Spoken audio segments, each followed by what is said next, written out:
Should you choose to invest in the stocks? क्या आपको stocks में इन्वेस्ट करना चाहिए? हर एक नए इन्वेस्टर का ये क्वेश्चन रहता है दोस्तों, ये सवाल रहता है कि स्टॉक्स में इन्वेस्ट करना चाहिए और किस तरह से स्टॉक्स में इन्वेस्ट करने से हम लोग वेल्थ क्रिएट कर सकते हैं। Hello and welcome friends to our channel knowledge track. तो उन नए दोस्तों से मैं सबसे पहले गुजारिश करूंगा कि जो पहली बार हमारे वीडियोस में आए हैं कि हमारे चैनल को सब्सक्राइब करें so that you do not miss on any future useful videos. तो चलिए दोस्तों, इस वीडियो में बात करते हैं हम लोग इंडियन स्टॉक मार्केट्स के बारे में। Stocks are risky, your principal might be at risk. आपने सुना होगा कि जब भी आप स्टॉक इन्वेस्टमेंट्स की बात करते हैं तो यहाँ पे कहीं ना कहीं ये कहा जाता है कि स्टॉक्स आर रिस्की, आपका जो प्रिंसिपल अमाउंट है उस पर रिस्क हो सकता है। Stock investments are subject to market risk, so choose your investments accordingly. Market risk है, कोई भी इन्वेस्टमेंट अगर आप स्टॉक्स में करते हैं, शेयर्स में करते हैं, उसमें मार्केट रिस्क है, क्योंकि मार्केट के हिसाब से ही आपको वहाँ ग्रोथ मिलती है। तो जब भी आप स्टॉक रिलेटेड इन्वेस्टमेंट्स करें तो आपको इस चीज का अच्छे से ध्यान रखना है। Stock markets can help with wealth creation in the long run provided you make right decision. अगर आप सही चुनाव करते हैं, सही डायरेक्शन में इन्वेस्टमेंट्स करते हैं तो लॉन्ग रन में आप वेल्थ क्रिएट कर सकते हैं। Stock market is equivalent to gambling, so stay away. ये तभी सही है दोस्तों अगर आप गलत इन्वेस्टमेंट करते हैं। अगर आप बिना सोचे समझे मार्केट में इन्वेस्ट करेंगे, पैनी स्टॉक्स उठाएंगे या फिर उस तरह के स्टॉक्स उठाएंगे जिनमें ग्रोथ मिनिमम है या फिर जो ऑलरेडी काफी इन्वेस्टर्स की वेल्थ इरोड कर चुके हैं, तो उस केस में this could be equivalent to gambling as well, because you will lose out on your money. So you need to be very careful when you are investing in stocks. अगर आप अच्छे से सेल्फ एजुकेट करके अपने आप को proper research के साथ मार्केट में इन्वेस्ट कर सकते हैं, then only you should go ahead and invest in the market. If you have a good financial advisor with you, then only you should go ahead and invest in the market. And you also have to understand your psychology as well, your mindset as well, because that is very important when it comes to any kind of investments, not only stock market investments. Good stocks are like pearls which can really help you sail through. अगर आप अच्छे stocks choose करते हैं तो वो आपको काफी ज्यादा ग्रोथ दे सकते हैं फ्यूचर में। ये सारे के सारे पॉइंट्स दोस्तों जो हमने बात की, ये सारे के सारे पॉइंट्स सही हैं। इन सारे पॉइंट्स के सही होने का आपके लिए क्या मतलब है? इन सब पॉइंट्स का सिर्फ एक ही मतलब है दोस्तों, investments need a strategy and right guidance. अगर आप एक स्ट्रैटेजी और गाइडेंस के साथ नहीं चलते हैं, आपकी इन्वेस्टमेंट्स गलत हो सकती हैं। So you need to be very careful when you are thinking about investments and choosing tools for the investments. और दोस्तों, you have to create your own right mix. अपने आप को सेल्फ एजुकेट कीजिए, ज़्यादा से ज़्यादा इंफॉर्मेशन इकट्ठा कीजिए, रिसर्च कीजिए और अपना एक मिक्स तैयार कीजिए इन्वेस्टमेंट के लिए। अच्छे फाइनेंशियल एडवाइजर से बात कीजिए, ये भी बहुत अहम बात है, क्योंकि फाइनेंशियल एडवाइजर्स आपको बेहतर बता सकते हैं। वो मार्केट को ट्रैक करते हैं, they know about markets, they are into the market for long enough कि वो आपको बता सकते हैं कि आपकी इन्वेस्टमेंट्स सही किस डायरेक्शन में हैं और किन स्टॉक्स में आपको इन्वेस्ट करना चाहिए। Stick to the plan, don't deviate too much. जब आप एक प्लान करते हैं, शुरू से हम लोग ये बात कर रहे हैं कि अपने फाइनेंशियल गोल्स के साथ स्टिक रहिए। जब भी आप स्टॉक इन्वेस्टमेंट्स प्लान करते हैं तो स्टॉक मार्केट में भी आपको एक प्लान के साथ इन्वेस्ट करना पड़ता है। उस प्लान के साथ चलिए दोस्तों, ज़्यादा डिविएट मत कीजिए। बार बार अपनी इन्वेस्टमेंट्स को इधर से उधर मूव करना जो है वो आपके लिए कहीं ना कहीं एक नुकसान का सौदा हो सकता है। Identify the right approach for yourself, क्योंकि आप अपने आप को बेहतर जानते हैं, किस तरह के आप इन्वेस्टर हैं, क्या आपका माइंडसेट है, किस तरह की इन्वेस्टमेंट्स आप पसंद करेंगे, क्या अपने पैसे को आप ऊपर नीचे थोड़ा सा फ्लक्चुएशन उसमें आप बर्दाश्त कर सकते हैं। अगर कर सकते हैं then you can probably go to the stock investments, क्योंकि वहां पे आपको ये उतार चढ़ाव देखने को मिलेंगे। It's not that stocks will always go up, there are very high chances कि किसी दिन स्टॉक नीचे भी चलेगा। There would be a down trending market जहां पे आप देखेंगे कि आपकी इन्वेस्टमेंट्स नीचे भी जा रही हैं। But In the long run, if you are sticking with your plan, you are going according to your plan, you will reap very good benefits. अब समझ लेते हैं थोड़ा सा इंडियन स्टॉक एक्सचेंज को. हमारे इंडिया में we have two exchanges, Bombay stock exchange and national stock exchange. तो चलिए एक एक करके बात करते हैं दोनों एक्सचेंजेस के बारे में. The first one is Bombay stock exchange. This is the oldest one. Since 1875 ये एक्सचेंज फंक्शन कर रही है दोस्तों. 1875 से यहाँ पे ट्रेडिंग हो रही है, इन्वेस्टमेंट्स हो रहे हैं. 5000 से ज़्यादा कंपनीज BSE पे लिस्टेड हैं. क्योंकि ये पुरानी एक्सचेंज है तो बहुत सारी कंपनीज इस पे लिस्टेड हैं. इसका जो इंडेक्स है उसे कहा जाता है सेंसेक्स.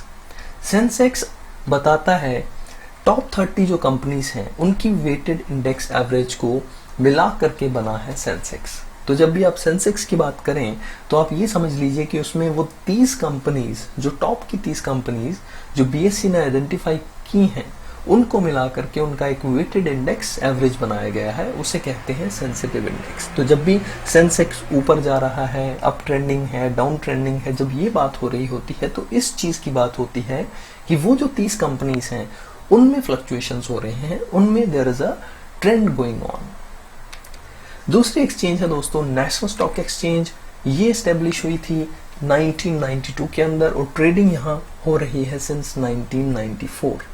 1800 कंपनीज लिस्टेड है NSE के अंदर. क्योंकि ये एक नई एक्सचेंज है, काफी देर बाद एग्जिस्टेंस में आई है, तो यहाँ पे 2000 लगभग के आसपास कंपनीज लिस्टेड है. इसका जो इंडेक्स है उसे कहा जाता है निफ्टी 50. आप लोगों ने सुना होगा कि Nifty is today is down, Nifty today is up. तो this is that Nifty, national stock exchange का इंडेक्स. और इसमें दोस्तों टॉप की 50 कंपनीज को मिला करके एक वेटेड इंडेक्स तैयार किया गया है जिसे निफ्टी 50 कहते हैं. तो आप ये तो समझ गए कि यहाँ पे दोनों एक्सचेंजेस में there are some top well established companies जिनको मिला के इन एक्सचेंजेस का इंडेक्स बनता है. तो यहाँ से हम इतना तो समझ गए हैं कि इन कंपनीज को ट्रैक करना जरूरी है. कहीं ना कहीं इन कंपनीज के ऊपर ही एक्सचेंजेस के इंडेक्स मूव करते हैं.